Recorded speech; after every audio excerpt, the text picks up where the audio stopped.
All right, we are live here on YouTube, which I rarely do, but I'm going to try to do it a lot more now. And I'm super excited to be doing this. We have approximately 0 people viewing us, which is very exciting. But just posted it online, and hopefully we'll get more of these. I am going to do a couple things here. The first is, since this is the last weekend we have a democracy, apparently. I'm going to pull up a couple different things from Blue Sky and what we will continue to call Twitter, but also want to talk a little bit about what's going on this week. So let me start with that. And please, any questions you guys have, put in the comments here. If for any reason this live is over and you ask questions, I'm gonna talk about those next time. All right, so let's talk about this week. Today is going to be wrapping up a bunch of Senate confirmation hearings for Trump's billionaire cabinet. From Pete Hegseth, dodging straightforward questions about the appalling allegations against him, to Scott Bessent doubling down on more tax cuts for the ultra wealthy and big corporations. We can be certain that Trump's cabinet will put their loyalty to Trump above the interests of all of you. All right, so let's go over a couple different things. The wildfires are raging in California, which is just absolutely awful. We got a lot of friends out there, including Sam Youngman, who we do the newsletter with. If you're not subscribed to the newsletter, please do so at thealtmedia.com. And we call that Today's Big Stuff. You can find it in most of my bios on social media.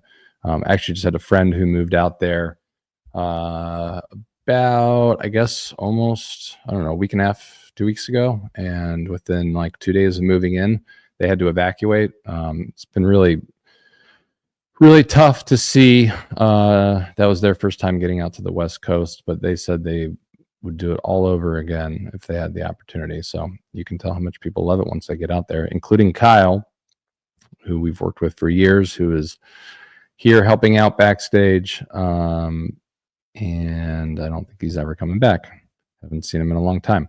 All right. So as these fires continue, Donald Trump has been using desperately needed disaster relief as a bargaining chip for his absolutely extreme political agenda, threatening the recovery process for Americans who are already suffering, right? He doesn't care about anybody but himself.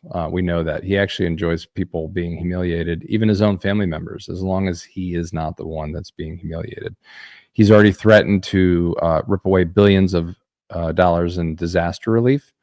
And he continues to show us exactly who he is, but not just who he is, how he will lead, which is serious because obviously he's not going to lead, but if he were to lead, that begins on Monday. And I actually think it's really just a very tragic that he is being inaugurated on Martin Luther King Day of all days. Now he wants to tack disaster relief onto his extreme MAGA checklist in his reconciliation bill. And for those that are watching, obviously we've heard a lot that the reconciliation bill and bills are the way they anticipate that they're going to be getting a lot of things through, because they can't do it any other way. He's playing politics with disaster relief so he can get everything that he wants. He showed us exactly who he is. He continues to. Just weeks ago, Trump directed his MAGA minions to break a bipartisan agreement threatening a government shutdown and critical disaster relief funding in the process. It's disgusting. Kristi Noem is on Capitol Hill today. That is Trump's pick for DHS secretary. That's pretty fucking terrifying. She is a known MAGA extremist whose idea of security is giving two-year-olds guns and putting the NRA ahead of common sense gun safety. This is a woman who killed her own puppy, shot her own puppy, and murdered her own puppy, as we all know, which is probably the worst thing that I've heard that she's done. But she's so pathetic. She also lied about meeting Kim Jong-un face to face in her book that she released as she was trying to become Trump's VP. But I guess her prize for not getting VP is DHS secretary. That's pretty fucking pathetic. She won't say, just as Pam Bondi didn't yesterday, whether the 2020 election results should have been certified, and refused to acknowledge Trump's role in inciting a violent mob to attack the Capitol on January 6th. January 6th, as we know, for 2 years now, there's been a plaque that's supposed to be going up on the wall in the Capitol, and Mike Johnson is refusing to do that. I'll pull up a photo of that in a little bit. I think it was CBS or ABC News yesterday got the first photo exclusively of the picture of that plaque that they're refusing to put up. As DH secretary, if she was confirmed, Noem would continue to be a mouthpiece for Trump's MAGA Project 2025 agenda. Project 2025 is something that is here, and we sort of stopped talking about after the election. Meanwhile, it's being implemented. One of the things that she would also be part of is his tax scam for the ultra wealthy, while once again trying to repeal the Affordable Care Act. And that is something that not only has just saved an incredible amount of lives, but continues to do so. And also, the keyword affordable, people can actually afford what they need. Let's talk a little bit about messaging. I think it's important, given the fact that an election in some ways was won over the price of eggs, which Donald Trump is obviously doing nothing to change the price of eggs. And I assume he eats quail eggs or something like that. They're going to look, this entire cabinet is going to put Wall Street over Main Street. And that's the truth. This week, his billionaire cabinet that he's trying to piece together, the wealthiest in American history. I mean, if you look at the side by side of Joe Biden's cabinet versus Donald Trump's, I guess his hopefuls, but we'll continue to say minions. It's just night and day. Billionaire Scott Bessent is the Treasury Secretary nominee. He is an ultra rich Trump mega donor who would push for Trump's Maganomics agenda, and that's what we should call it, his Maganomics agenda, to rig the economy for billionaires like himself. This individual said that giving the ultra wealthy another tax handout is the single most important economic issue. Whether they truly believe that or not, he truly believes that, but we know that is not the case. He refused to commit to making the rich pay their fair share, all while failing to support raising the minimum wage. And the fact that we're still having this conversation about raising the minimum wage is a fucking disgrace, as it should be. And then there's billionaire Doug Burgum, who's been nominated for Interior Secretary. These fucking guys. An ultra-rich MAGA loyalist who was repeatedly sided with Trump's billionaire special interest backers and big oil and big gas over all of you hardworking Americans. And Burgum doubled down on his commitment to use protected federal lands for coal and natural gas resources, arguing the need for clean coal despite it being the most carbon-intense fuel. I mean, think about how long the dinosaurs made it before something came crashing to the earth. We're doing a pretty good job here. They're doing a pretty good job here of making this pretty short-lived. Trump's nominees all have one thing in common. Well, lots of things in common, but one thing in common. They're ready to put Trump before the American people, right? And we know that on every single level. I mean, look at the flags, right? And where they're supposed to be for Jimmy Carter. But as I've said, their flags are full staff when it comes to Donald Trump. Trump and his cabinet picks are once again more and more focused on their own bottom lines rather than working families. The American people deserve leaders who will look out for their wallets, your wallets, not Trump's crony capitalism that caters to his billionaire buddies and special interest donors. And I think that's something that we need to hammer over and over again. We got some questions here from Blue Sky. Thanks to Kyle flagging them. So I'm going to pull those up. All right. Is the best strategy, and by the way, thank you guys for joining. I'll keep doing this as long as people show up. But I'm new to this, so I think that maybe YouTube will treat us a little better as we do a few of these. Is the best strategy to get off the questionable platforms of the oligarchs? Facebook, Instagram, Threads, Twitter, X, whatever we call it. Look, I think that and that is from Harry on Blue Sky. I think that, look, I think that Blue Sky is incredible, and it's important to use, not only because it actually makes it so that it doesn't matter who you are, but you can grow and be creative and grow a following. It's not rigged to sort of like suppress you. I think I had around 780,000 followers on Twitter before the election, and I've lost probably around 75,000 since then. But I continue to basically, post there where I can. I actually think I'm going to post there more and more, because the reality is that you can say things that Elon doesn't like, and they exist there, and it's up to all of you being on there to make sure that that gets some traction when we do those posts.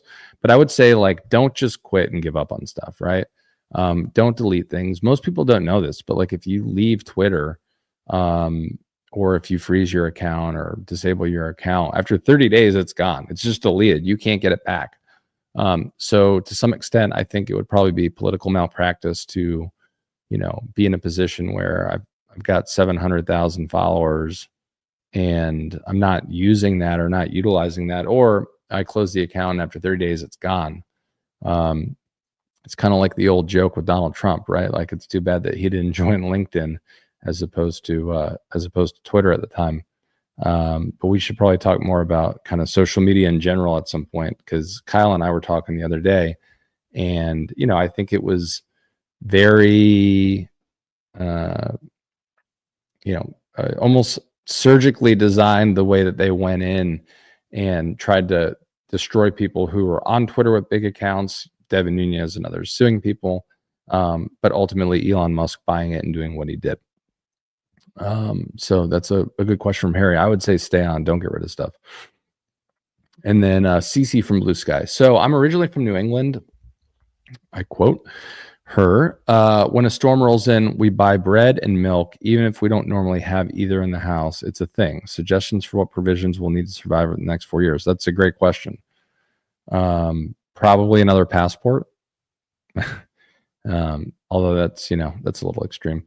I don't know. I mean, you get people who say, like, hey, we survived under Donald Trump for 4 years, but some studies suggest there's 700,000 who didn't survive, who could still be around if Donald Trump had not been president under COVID. I love the idea of buying bread and milk. I would put toilet paper on the list. A number of people were using face cloths, if you remember the last time we had Donald Trump as president, because there was no toilet paper. But I think that being prepared, it's kind of like the list of things that they put out if there a disaster struck in California, right? I think there's 6 things they put out there, and it could be the things that you just have to have if you need to go, and it's medications and it's IDs and all that kind of stuff. But you at any point should be prepared. I would actually just say, take a look at some of the things that have been put out for the disaster relief in California, in the event that something happens, no matter where you are. But not to like make this comical, because it's a serious conversation, but Nate Bargatze, who's a comedian who's had some really good Netflix specials recently, has sort of joked, but also been serious. Like, after 9/11, he was, working sort of like a random job as a water meter reader. And, he said people would come up to him and say, like, what exactly is that? And he said, it's literally the title. Like, I'm a water meter reader. So I read water meters. But after 9/11, they put him in a post to protect the local water tower. and in the middle of nowhere. And that was sort of his joke, right? Like, is this really going to be like the next Target? But the truth is, it doesn't matter where you are, because in a lot of these red states, the stuff that we're talking about can have a serious effect or impact on you. So it's a good question. It's actually not something that I've really thought about before. But, you know, we talked about how this could be the last election, this past election, the election that decides whether or not there is another election. And here we are. And I think that, you know, there's always interesting, not so great things going on in Washington, but there's some stuff that's going on right now that seems to be extra fishy. And if you look at all of the brazen stuff that this incoming administration, I guess, if you will, is doing, it's pretty fucking terrifying. And, you know, we should take it seriously. But I do think with that, for those looking for hope, there's a number of things that are happening that, you know, including the Republicans that are up on the Senate side. There's more Republican seats up on the Senate side than there are Democrats. And on the House side, the margin is very slim for Republicans, where if you go back a few years, they actually had a much bigger margin. So there are some good things there on our side. We'll pull up this really quickly. Kyle's got from Renee, what makes you hopeful? Yeah. So, I mean, I think those are things that, look, I think what makes me hopeful is we are in America, and this may be still an experiment, but we've got some really good people in our party. And I think that it is, you know, we talk a lot about passing the baton to the next generation. We're not so great at doing it. I think Nancy Pelosi did a nice job in saying it and actually doing it when it came to Hakeem Jeffries, and staying around to make sure that he had someone there that he could lean on, that understands the office, and not only sort of just kind of be there to assist him as the Democratic leader, but prepare him to be speaker, which, by the way, could happen 4 months from now, could happen 6 months from now. I mean, that's the margin that we're dealing with. But those that we're talking about, you know, the Jasmine Crockett's of the world, they make me very hopeful. And I think that, look, if you look at a congressman from Virginia, like Jerry Connolly, right, who ended up in a post that I think should have gone to AOC. Jerry Connolly's qualified, but I think it is time that we start to put people like AOC and Jasmine Crockett in a position of power, and help their megaphone. I mean, I would, if it were up to me, I'd put Jasmine Crockett outside the White House every single day, especially at night. You know, we did that. We did a lot of protests outside the White House the last time Donald Trump was there.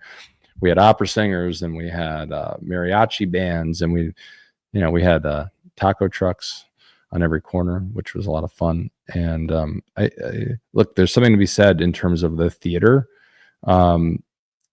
to bring to light and help amplify the facts that you're bringing, right? Like Donald Trump puts on this one big show, but it's all about lies. The facts are on our side, history is on our side, but sometimes you need a hook to sort of amplify that. And I think that there's a number of people in Congress, including Jasmine and AOC, that really just do an incredible job getting that out there. So I'm hopeful that we've got a number of those people on our side, but we need to make sure that we lift them up. And if we're not going to put them in a position of being, you know, the ranking member of a committee, since we don't have the majority and they can't be chair, then I think that they should color outside the lines and continue to do what they're doing to bring up their platform. So Cece, thank you for that question. I really liked it. Okay, Fuzzy Soft on Blue Sky. I don't know what you said, but we're about to find out. Tips on how to remember there is more to our lives than watching others tank democracy. There are still some good to be had. Yeah, I mean, look, I've got 2 kids, and I took one of them the other day to get his driver's permit. When I was a kid, there was nothing more I wanted than to drive. And I waited every day for years to take that first driver's permit in Virginia, and I failed. And my oldest son passed, and I was extremely proud of him. And I'm really excited to I'm a little terrified because I don't have a brake on the passenger side, but I'm really excited to go out there and help him learn how to drive. I think that one thing to this point that came out of this election, and I think we've all had a lot of time to reflect on this, is it really does ground us, right? Life is short. We live in these 4-year cycles, these 2 years if you go by Congress. But like, I turned 40 this year, and the idea that like we potentially don't have another Democratic president until I'm 43, right? It just makes like the days are long, the years are short. Life goes by really quick, and I think that we all need to sort of take a step back and get sort of outside that bubble, but also in terms of being hopeful, focus on independent media, right? I mean, you've got people, and that's what I'm here trying to do. And I think that, you know, folks that we've worked with for years, like Midas Touch and Mary Trump and others, do a great job. I think a lot of people, for them, the break is just not watching CNN anymore, you know. And Scott Jennings, I mean, what they're doing to Jim Acosta right now is a disgrace. It's awful. And, you know, it's just totally unnecessary. Let me pull this up. And for those that aren't aware, what they're doing is they're trying to put Jim Acosta, I think, like the graveyard shift on CNN, like 12 a.m. to 2 a.m. or something like that. And this guy gets more viewers than most of the nightly news shows. Trump is and even will be a big disaster for the whole free world. Yeah, I mean, look, I think that is going to be one of the things that's really interesting to watch. You remember when Trump was last in office, and thank you for saying that. I mean, like, you remember Ivanka was over there, and like the world leaders were laughing behind her back as she was like strolling around. You know, Waj, who's got a show on YouTube, made a really interesting comment the other day, and I hadn't really thought about it. But when you look at sort of some of these terrorist groups around the country that we've heard of, or see a lot of, you know, ISIS and others that are popping up around the world, they actually view MAGA the same. Okay, like we're so knee deep in this that we don't really kind of take a step back to realize, like, January 6th, like we may kind of like think we do, or you know, and so forth with the flags and what happened. We know who they are. We've seen them get arrested. They continue to. Trump is saying he's going to pardon them. JD Vance is saying that like we should only pardon the violent ones, you know, not the ones that like pooped on the floor. But the reality is the rest of the world views them as a terrorist organization. And so sometimes I think it's good to, Julia Cooper, VA represent, good to see you on here. I think sometimes you got to take a step back and view things the way that others do, you know. But this is look, for those that are not aware, there's a DNC election right now for DNC chair, and this happens. We only have elections for DNC chair and officers when we lose the White House. All right. Right now, we don't have the Senate. We don't have the House. We don't have the White House, you know, obviously effective Monday at noon. And we're going to elect a DNC chair who's probably going to have more power than ever before. And if you think back in the history of when this happened, there weren't many times, because when we win the White House, the incoming president of our party appoints the DNC chair. So when have we had elections? We had elections when we lost in 2004 with John Kerry, right? And we've had Howard Dean as a chair. Tom Perez was the last election that we had. That was in 2017. I actually ran for vice chair that year as well. And Jamie Harrison was appointed by Joe Biden when he won. So Jamie could have run, and I think Jamie's a great guy. He chose not to. There are 448 DNC members. Those are the only people that can vote. So you can urge your DNC members, if you like a candidate, to support that candidate. But in February, when the election happens, we will have a new DNC chair, and it comes down to 448 votes, of which you need half plus one. And there's a number of people that are running. They not all of them have good qualities. I mean, Marianne Williamson's running, right? So she's got some stones and other things like that she's rubbing together and praying and all that. But We're going to find out in February who that person is, and it'll be wonderful. Let's see here. Kyle sent me a couple different things, so I want to check out. Mark Cuban, my one wish for the inauguration is there is a gift bag under the seats of Bezos, Zuck, Elon, etc., with a single embroidered padded knee pad. Need to protect themselves when they are on a bended knee kissing the ring, with a shrug emoji, and then, like, you know, Elon's favorite, like, ha ha ha, laughing. So Mark Cuban's been incredible this entire process. I don't know if you guys remember, but recently, of all people, Elon Musk said on Twitter, like, people need to be positive and say positive things. And Mark Cuban quote tweeted him and said, "You first," which I thought was perfect. But he's been really just truly remarkable given sort of everything that we've been dealing with here. Okay. If you are on YouTube here, please drop something in the chat.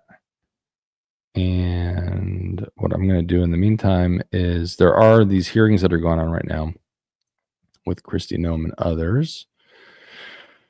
So we'll see if anyone is doing anything here. Let's check in. By the way, if you're in the chat, I'd love to hear some of your favorite accounts, whether they're on Blue Sky or Twitter.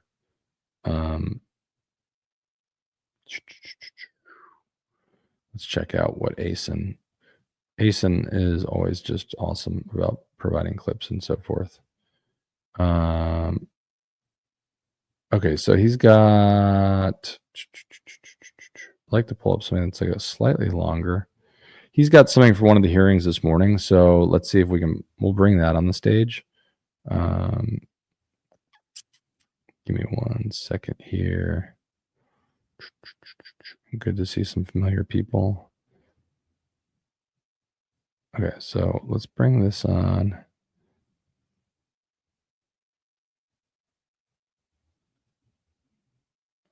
Hold on, let's go. Stop share, present.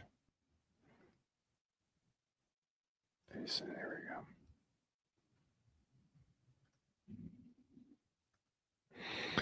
All right. I'm going to restart this one, though, from the beginning. So there's a hearing right now. This one's Rand Paul. Let's pull that up. Since Senator Johnson brought up California fires, I have to interject here. We talked about burn policies. You know, these are local policies, how we try to not have so much brush and things like that. They're also next to the largest body of water in the world, the Pacific Ocean. So I see these homes all burning on the beach in Malibu, and I'm like, wow, if they just had a generator and a hose, you start sucking the water out of the Pacific Ocean. But you could do more than that. You could pump it and put it in cisterns up in the hills a mile or two in. You know, it doesn't rain very much there, but why don't they take the ocean water, put it in cisterns, and have a bunch of water ready when a wildfire shows up? But it's like, once again, bad local government. Senator Gallego? This guy has no fucking clue what he's talking about. I don't think he's ever really been the same ever since his elderly neighbor beat him up. You know, Rand Paul is also known as the guy that was the messenger for Donald Trump taking envelopes, which to this day, no one knows what was inside. He delivered them personally for Donald Trump to Putin. So I don't know. He's just a fucking idiot. It's really hard to take him seriously. Let's see a couple other things while we're waiting on some of these Kristi Noem ones. School said he was in the military, dodged the draft, insulted a POW, and John McCain, a true hero. If I'm sent into combat again and I'm still in the reserves, I want to be sent in by a steady hand, a thoughtful hand, an experienced hand in the Oval Office, not a soundbite celebrity guy. It scares me. We're about to turn over the conservative movement to a person that has no ideas of any substance on the important issues, the nuclear codes of the United States, to an erratic individual. Yeah. And the conservative movement to someone who has spent a career sticking it to working people. School said he was in the military. Okay, so the first one there, attacking Donald Trump. These are old clips that CNN brought back up. I guess CNN of all places. That's surprising. maybe it was on Acosta's show, is his pick for national security advisor. And then the other one was Marco Rubio, obviously, who is nominated and going to be confirmed for Secretary of State. Okay, so let's check out this clip that from last night from ASIN about Keith Boykin. Last year, I was on this show, and Nancy Mace was sitting right here, and she refused to call Kamala Harris by her correct name. Then afterwards, she went on Twitter and called me a boy. And so now this week, she's suddenly upset that Jasmine Crockett used the word child, which was not even a direct reference to her, in the conversation that they had in the House Oversight Committee. So I have 2 words for Nancy Mace, and it's not directed at you, Nancy. Child, please. Yeah, Nancy Mace is just inbred trash, among other things. But, you know, she's lost basically her entire staff. I think she was primaried by one of her former staffers. Maybe it was her former chief of staff. But she is a complete joke. And just somebody who is literally exhausting. I mean, Jasmine Crockett put it perfectly. Like Nancy Mace literally is doing this just for fundraising purposes. And not the worst part, I guess, but like the worst part outside of Nancy Mace about all of this is that the media tried to convince us for the first 2 years that this woman was a moderate. And I mean, it's just, you know, it's just another thing that goes wrong here on the corporate media side, and why, you know, independent media and journalism is going to be so important here in the future. All right. Let me pull up Blue Sky and just see if there's any questions there while we're still here. And let me just come back and add that.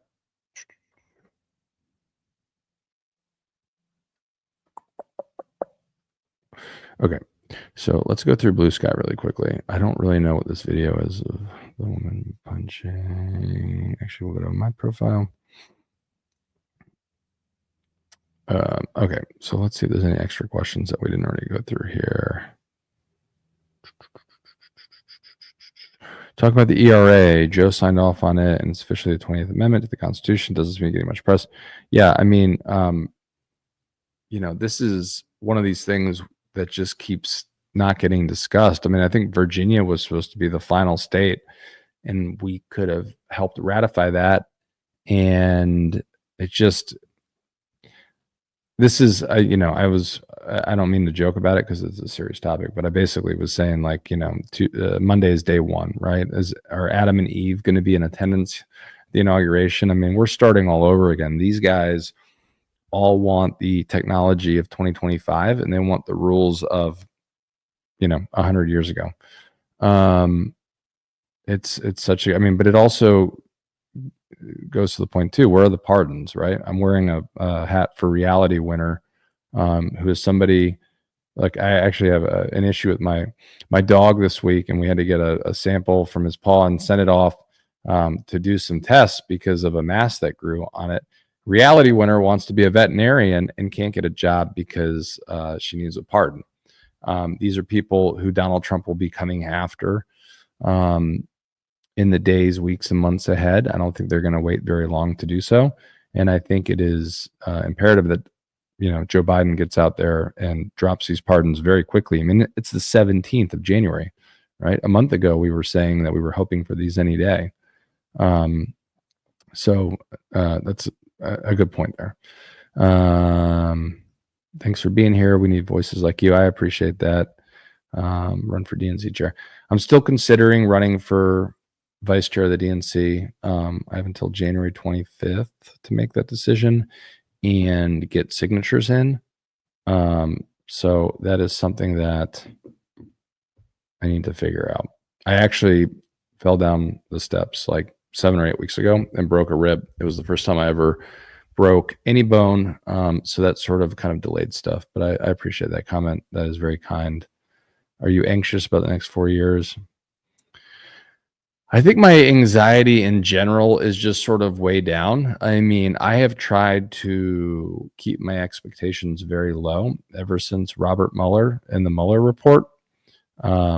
because I realized that if I have no expectations, I'll never be disappointed, but maybe pleasantly surprised one day, which remains to be seen and remains to happen.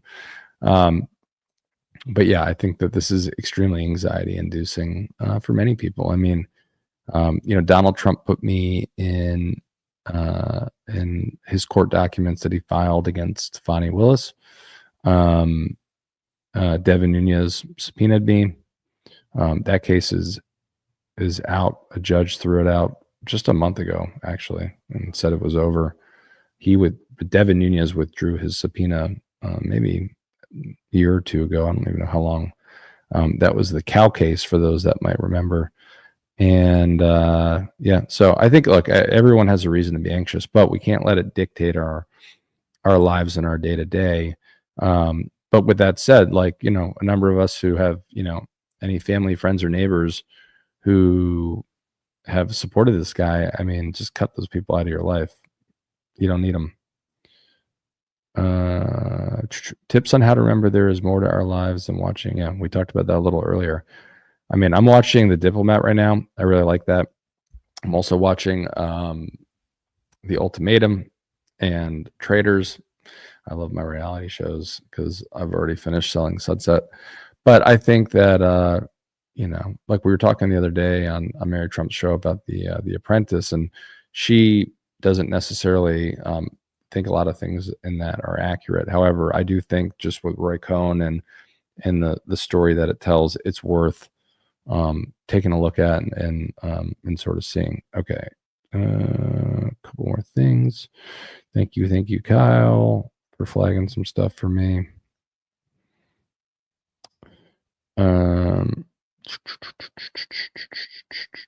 Okay, so I'm going to pull this down.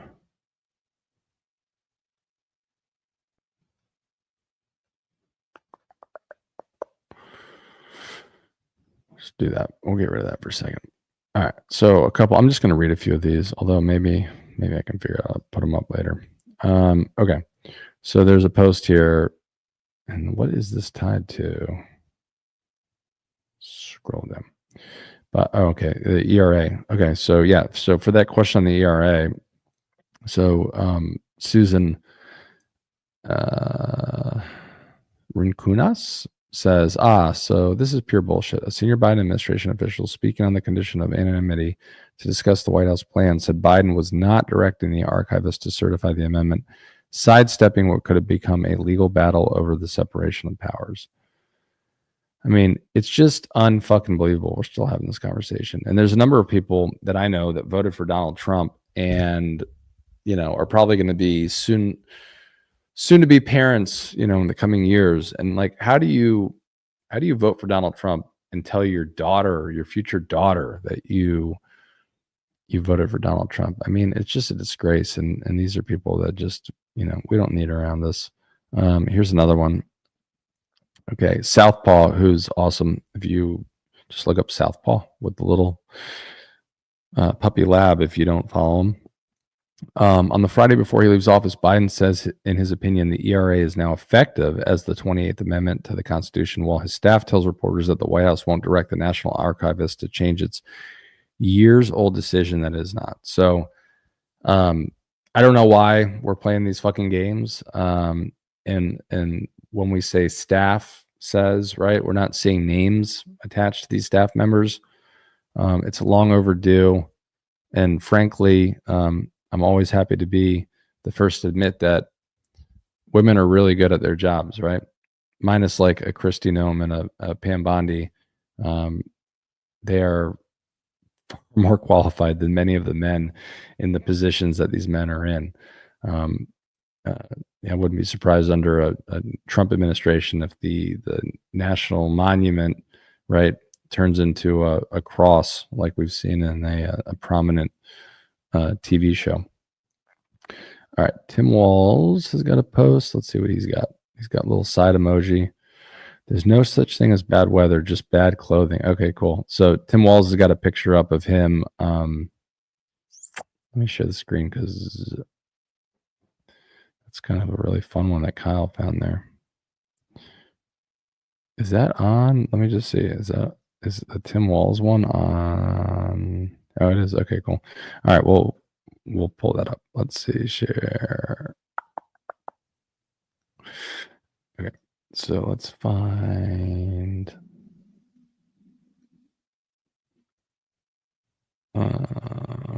Actually, well, you guys can find it. It's on Blue Sky, but look up Tim Walz. He's got a picture of him in flannel speaking while it's snowing, saying there's no such thing as bad weather, just bad clothing.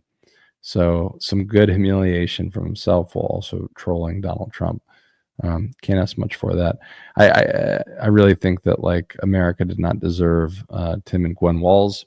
I feel the same way about Kamala and Doug. I mean, these are incredible Americans who really busted their fucking asses to try to make this happen in a circumstance that was beyond all of their control. And you know, in hindsight, as a Democratic Party, if we were going to have a different nominee, and by the way, that could have still been Kamala Harris. We should have just probably figured that out a lot sooner rather than, you know, make her run a campaign in 107 days with what ultimately had very few issues. I mean, it was still the same people that were working there, different candidate, but it was a very different style type of campaign in the end.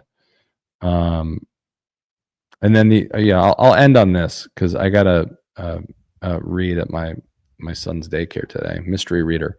The news this morning about Donald Trump is that he is going to speak inside the Capitol instead of on the mall at the inauguration. And honestly, this is just so fucking funny. I mean, I'm going to pull up. Actually, let me just go here really quickly. All these apps look so similar. I'm like, am I an X? So I said a couple different things here, but I said, you know, first of all, Trump is starting his presidency by announcing that he's a pussy. Okay. You might remember Barack Obama's inauguration was very, very cold. And extremely cold. And Sam Youngman, who does the newsletter with us, was there covering it as a reporter actually at that time. But he had a very, very big crowd. And all those people stood out there in the cold and attended it. I also asked Blue Sky, how could someone married to Melania be afraid of frostbite? Which I think is a very fair question. But I do also think that maybe Orange Bitch Boy was worried we'd see him try to walk down a ramp again. This whole thing is just, it's a total joke. And, you know, some people say like, hey, we should use their language. So, you know, this might be a lot for YouTube, but I posted beta cuck soy boy Trump is scared of the cold. How masculine. And one person responded that, you know, my grandmother was screaming from upstairs to let me know that Hot Pockets were ready. And Kyle and I were just talking about how great Hot Pockets are. And also, you know, as you get older, like who wouldn't love to be in the basement getting some Hot Pockets ready, which sounded pretty good to me. So anyhow, you're not going to see them outside. They know that they didn't have the numbers. They know they didn't have the crowds. And the guy is just terrified of that. It's one of the few things that actually keeps him up at night. Now that he was able to run for office and somehow win and make all of his crime spree and crimes and legal issues just vanish and disappear. And as Mary Trump famously says, you know, he'll probably be around forever because he eats so many preservatives. He's literally preserved. So anyhow, we'll keep doing this. If you have questions, hit me in general in the chat. I saw Julia's comment. My mentor broke a rib himself. Yeah, I broke like rib number 11 on my back. So that's the one that like isn't connected to anything and apparently floats, but I think it's reattached. So here we are. I'll keep doing these more. I really appreciate you all being on here, being in the chat, and anytime send me messages on social media channels, especially Blue Sky, in the comments. I'll keep a list. I'll come better prepared next time, but we wanted to make sure that this was working And yeah, maybe I'll try to get on again later today. But you guys are awesome and appreciate you. Renee, I see you in the comments. Thank you too. Thank you guys so much. Have a wonderful day and enjoy what is left of your freedoms and democracy.